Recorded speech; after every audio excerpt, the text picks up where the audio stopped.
So thank you again, everybody, for joining us for our MIC monthly meditation. And I would introduce our speaker, but since speaker is me, I'll just go ahead and move forward. I think most of you know who I am. It's my joy to be with you, being able to work for the Marin Interfaith Council with my two coworkers here tonight, Reverend Lynn Oldham Robinette and Esmeralda Flores. I'm so grateful to have you with me. And thanks to all of you for joining us tonight. So what we're going to do tonight is a practice of forgiveness and self-forgiveness. So I'm just going to talk about that for a little bit, and then we'll practice it. So in the Christian tradition and other faith traditions, forgiveness is a core principle. In the Christian tradition, Jesus warned against judging others. You may recall that when Jesus was asked if forgiving someone 7 times was enough, he said not 7 times, but 70 times 7. In the prayer he taught his disciples, he said, "Forgive us our trespasses as we forgive those who trespass against us." Now, Jesus originally spoke this prayer in Aramaic, and there are some alternate translations that try to get to the original and have a little more accurate rendering. So another translation of that, "Forgive us our trespasses," might be, "Erase the inner marks our failures make, just as we scrub our hearts of others' faults." Erase the inner marks our failures make, just as we scrub our hearts of others' faults. What are the inner marks we have allowed our failures to make? What faults of others do we need to scrub clean from our hearts? Notice how the forgiveness is about what's going on in our own hearts. According to Patrick Chamusso, who was incarcerated with Nelson Mandela, Mandela defined forgiveness not as forgiving those who did bad things to us, but rather, he said, you must take the pain out of your heart and let it go. You must take the pain out of your heart and let it go. The primary attention is on the pain festering in our own hearts. And how exactly do we forgive? How do we let the pain out of our hearts and let it go? How do we erase the inner marks of our own failures and scrub our hearts of others' faults? So this is our exploration together tonight. And just as we begin, an acknowledgement that for those who have experienced abuse, trauma, systemic generational oppression, that other forms of somatic, spiritual, and psychological work precede and follow this practice in order to bring a fullness of healing and release. Our practice tonight is a supplement to, not a substitute for, those other necessary steps. And also wanted to say that our meditation tonight is inspired by and based on a practice in a book. It's called Remembering the Light Within. It's by Ron and Mary Hulnick.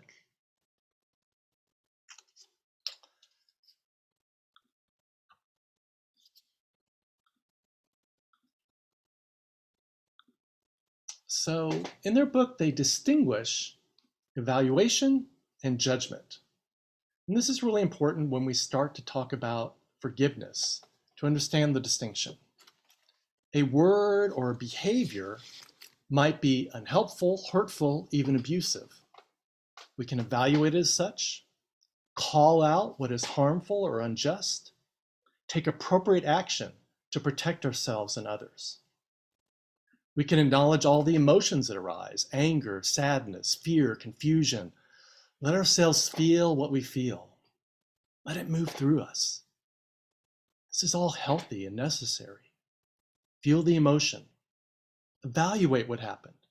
Speak up. Act. This is all in the realm of assessment, self-care, and appropriate response. Judgment, however, is different than evaluation and skillful response.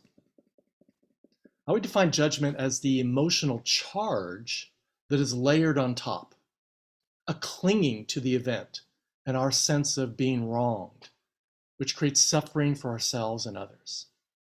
As the Buddha said, holding on to anger is like grasping a hot coal with the intent of throwing it at someone else. You are the one who gets burned.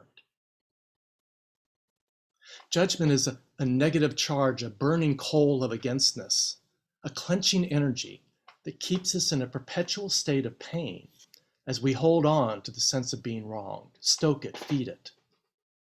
Whatever happened, we are the ones making ourselves miserable by holding on to judgments. So while forgiving someone else is a healthy and necessary first step, for us to be completely free, we must also forgive ourselves. That is, release ourselves from judgments we hold that hold us back. From entrenched beliefs, repetitive stories, and inner drama that have kept us bound to the past and prevented our hearts from being scrubbed clean. So let me share with you a brief passage from the book that I referenced from Ron and Mary Hulnick. Complete forgiveness means letting go of any and all judgments. To travel from the land of judgment to the land of loving, you ride the train of forgiveness. It's through the healing action of forgiving yourself for judging that you are liberated. Let me say that one again. It's through the healing action of forgiving yourself for judging that you are liberated. Through the action of forgiving others for causing you pain.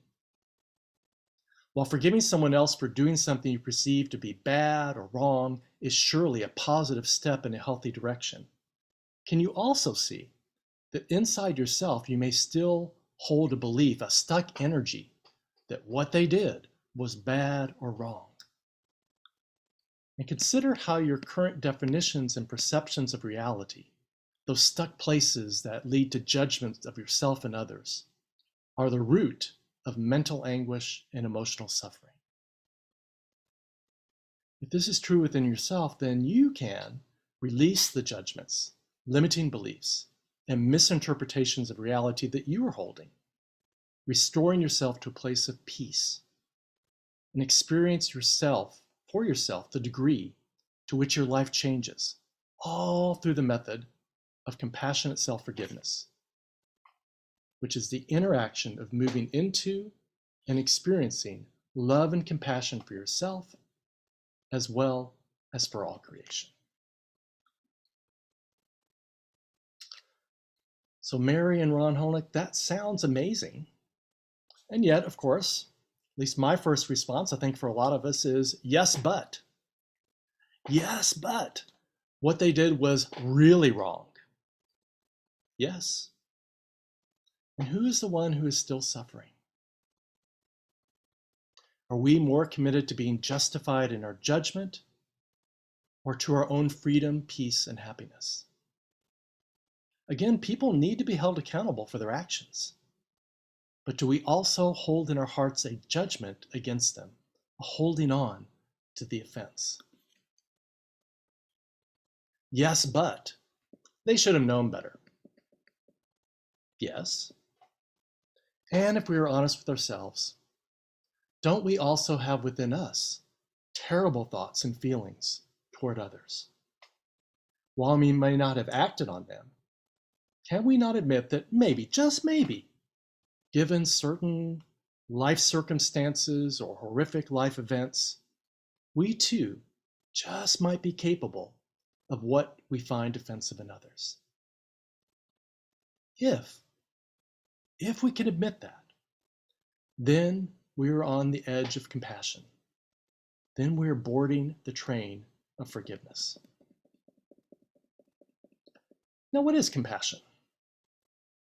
Compassion is a wishing well for ourselves and others.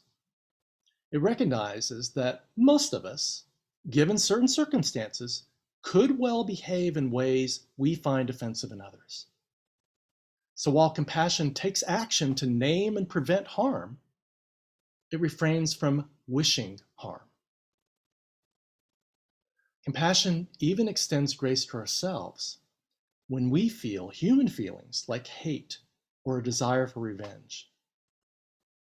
While compassion doesn't act on such feelings, neither does compassion judge such human experiences. Ultimately, forgiveness is applying compassion to any judgment we hold against ourselves or others. We may start with forgiving the other person, but whom do we also need to forgive? Do we need to forgive ourselves for judging ourselves for thinking, speaking, or acting in a similar way? Do we need to forgive ourselves for false conclusions we've made about ourselves, about life, that cause us ongoing upset? Conclusions like we're unworthy or bad or never enough or unlovable. Those wounds within us that are activated by others' behavior. Do we need to forgive ourselves for constantly reliving old stories that make us miserable and inhibit our joy? Real liberation requires self-forgiveness for any and all judgments, both those we hold against others and those we hold against ourselves. Forgiveness, therefore, all forgiveness, ultimately involves self-forgiveness, is ultimately self-forgiveness. That is, it's the release of the pain, the negative charge we're holding on to within us. Self-forgiveness is a practice of the heart, mind, and body. We may do it once for a particular event and be complete, or not. We have compassion for ourselves while trying to expand who and what is included in our compassion, because it's a process. Compassion and forgiveness are processes. They take time. And so we have compassion for ourselves for however long that takes, in whatever form it takes. So, without any further explanation, let's go ahead and practice. Let's go ahead and try it. So I'm going to lead you through a series of steps, and I invite you to please take care of yourself in whatever way you need to do. If you sense some part of what we're doing or what I'm saying isn't in service to you, doesn't fit for you, let it go. If you feel resistance, accept that. Have compassion for the resistance. Allow whatever happens to be okay. And of course, you may still probably do have some questions or reflections about all this. Just hold that for now. We'll have a time for that after the practice. And perhaps even in our time of practice, your question or reflection may even evolve or shift some. Because it's in our doing and our reflecting that understanding is birthed. So just let the process happen as it does. Just have an openness and freedom for wherever this takes you. Can't do it wrong. So simply let the process work in you. You may also wish to journal as we go, if that's helpful to you. We'll have a brief time of silence at the end in which you can also journal. So you may just want to sit and take it in. But if you want to write some stuff down, if that's helpful for you, please go for that. That's totally fine too. Just do for yourself whatever you need. So let's go ahead and begin. So I invite you to please close your eyes and take a deep inhale into your body and exhale a relaxing release of the breath. Inhale a deep cleansing breath. Exhale and relax down.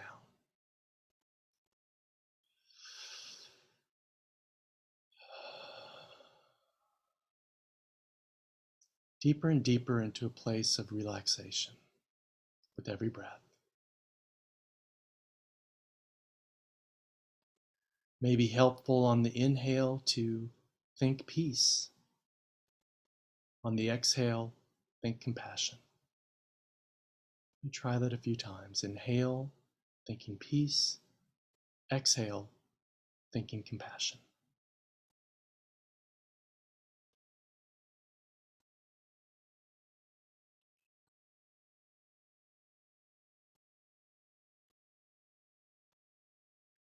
The breath guiding us into the body guiding us into relaxation into our center, grounding in peace.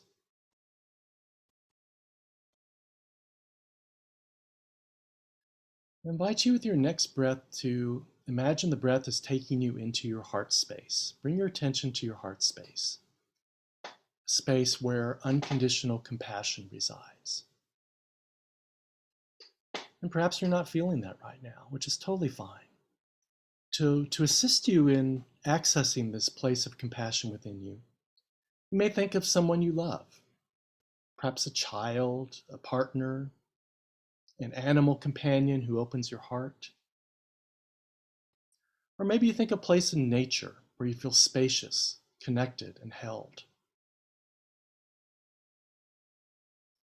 Or maybe in your heart, you might meet a sacred being, Christ, Buddha, Mary, Wisdom Sophia, Kuan Yin. Take a moment to do whatever works for you and let yourself rest in compassion in your own heart.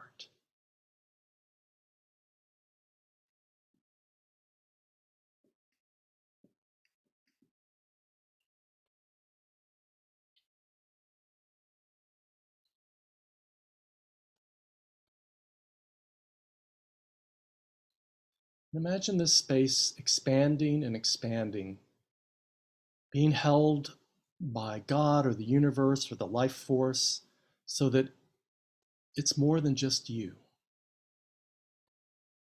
You're part of a compassion and love that is infinite and universal, while also personal.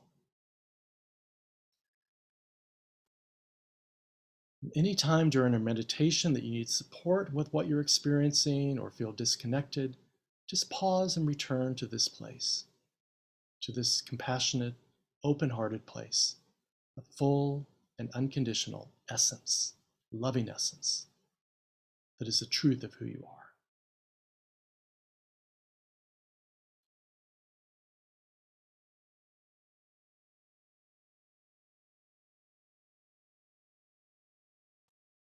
Now, in this soulful truth of who you really are, this loving essence and compassion that can never be diminished nor added to,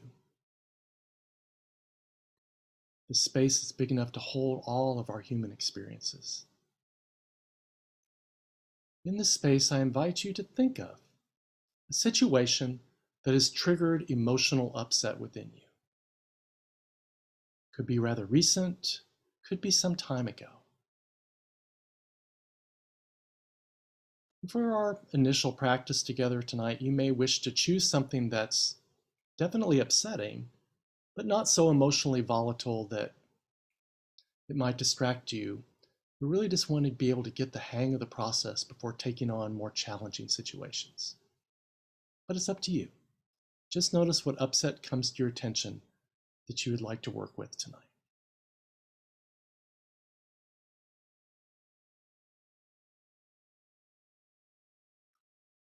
So once you have the situation, the upset in mind, simply allow yourself to experience any and all feelings associated with it.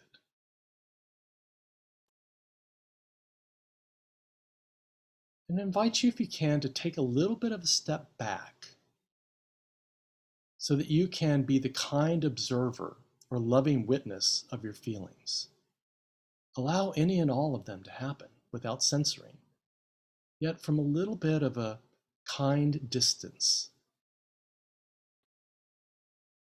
And in this space that allows the emotions to be acknowledged and felt without them overtaking you.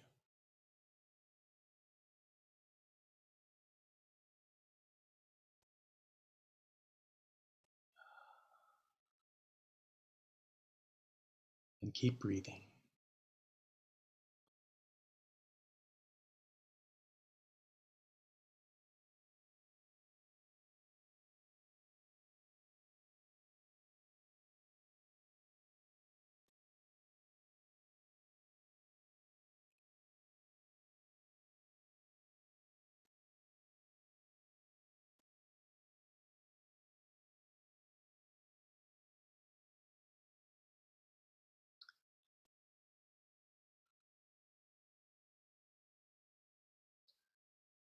Much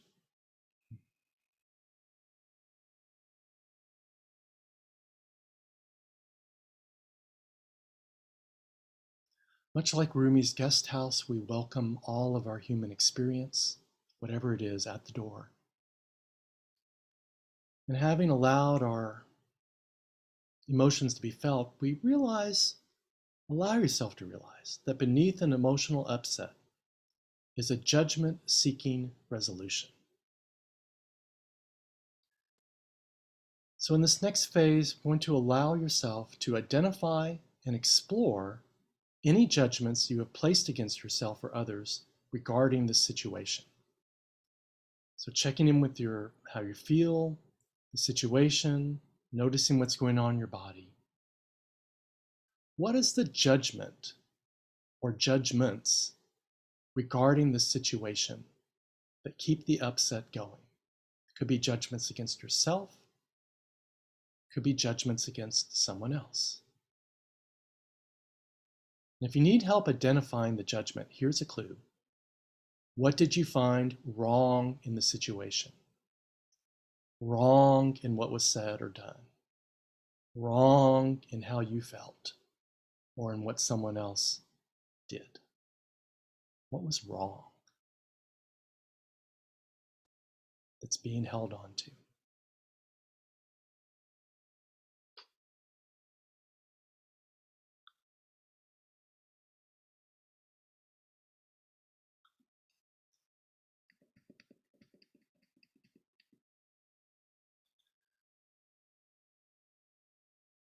Now, from that compassionate heart space within, and let yourself reconnect with it if needed. Let yourself connect again with that person or animal or spiritual presence. From that compassionate heart space within, acknowledging that judgment without judgment, it's time to move into compassionate self-forgiveness. Remembering that you, like other people, are doing the best you know how to do given your life experiences. Knowing that, let your compassion and self-compassion expand to include this situation and all that's being felt. What is the judgment within that needs forgiving? The part of your heart that needs scrubbing clean.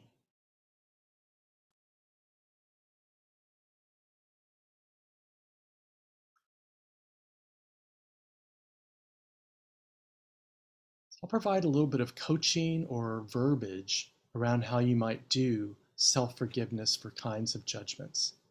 And then we'll give you some silence in which to apply this in whatever way seems to fit. So it could be a judgment against a person. I forgive myself for judging Sally or George as selfish, bad, or wrong, which has only made me suffer. Notice you're not forgiving George for being selfish, as a selfish person, for being a selfish person, which only perpetuates the judgment of him as forever wrong and selfish. You're forgiving yourself for holding on to the pain of judging. Forgiving yourself for holding on to the pain of judging George, of keeping the offense and suffering alive within you. Jim did what he did. George did what he did. And you release yourself from any obligation to judge him, any emotional charge about George that makes you miserable. You release that pain into compassion, into a divine, universal God love that's large enough to hold it.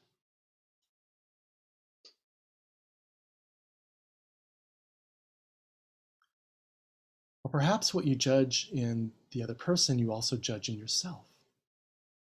So your forgiveness statement might be, I forgive myself for judging myself as selfish, bad, or wrong.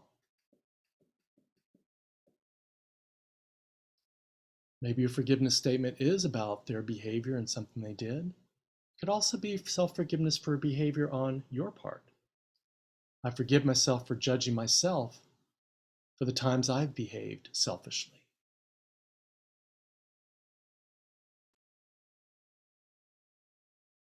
Or perhaps the release from pain, the forgiveness, is about an understandable misunderstanding you arrived at in the past, a false conclusion or belief.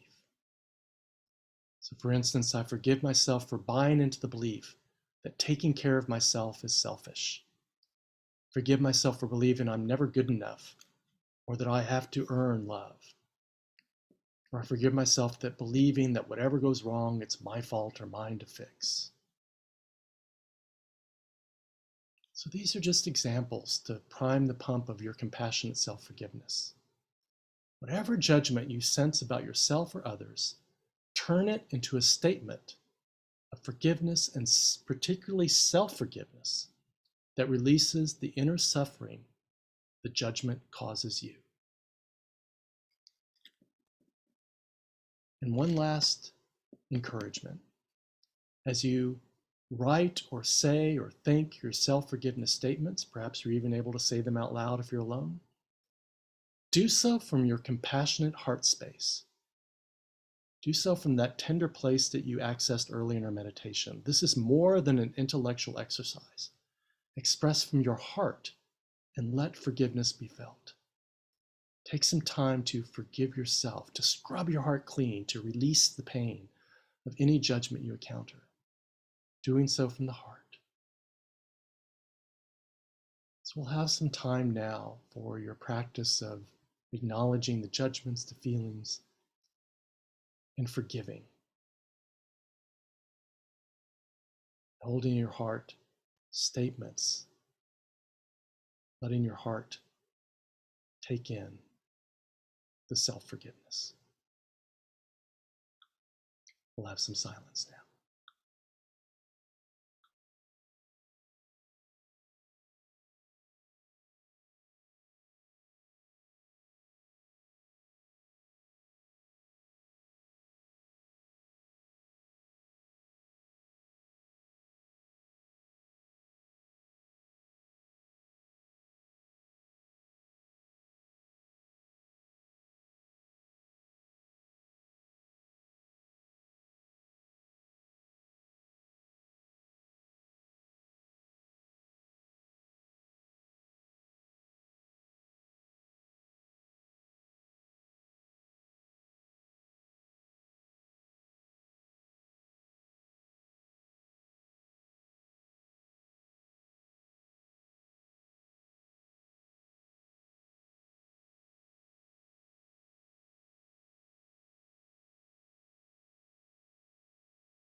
An upward shift or sense of expansion in your energy is an indicator that self-forgiveness is at work.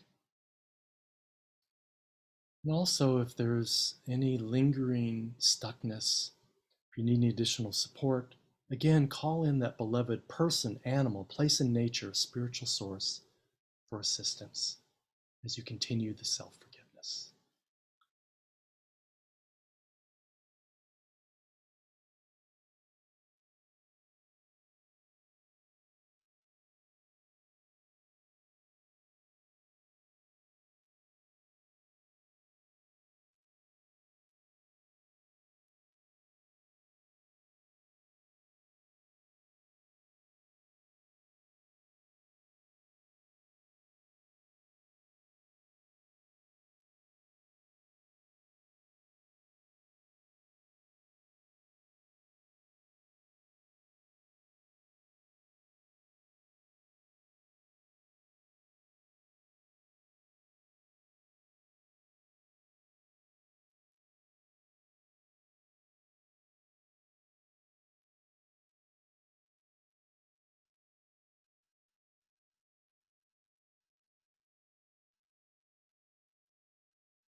So, as we conclude, if there's anything still to process, let that be held by compassion, by the divine of your experience, by a loving essence larger than yourself that includes every part of yourself.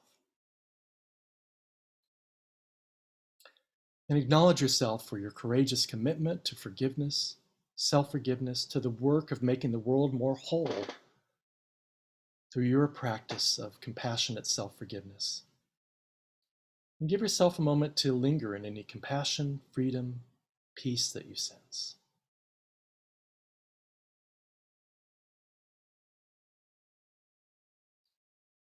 We'll now have a brief time of silence just to savor these sensations, or if there's anything you want to journal or write about before we move forward. So just have a little bit of time for silence for either journaling or just to savor your experience.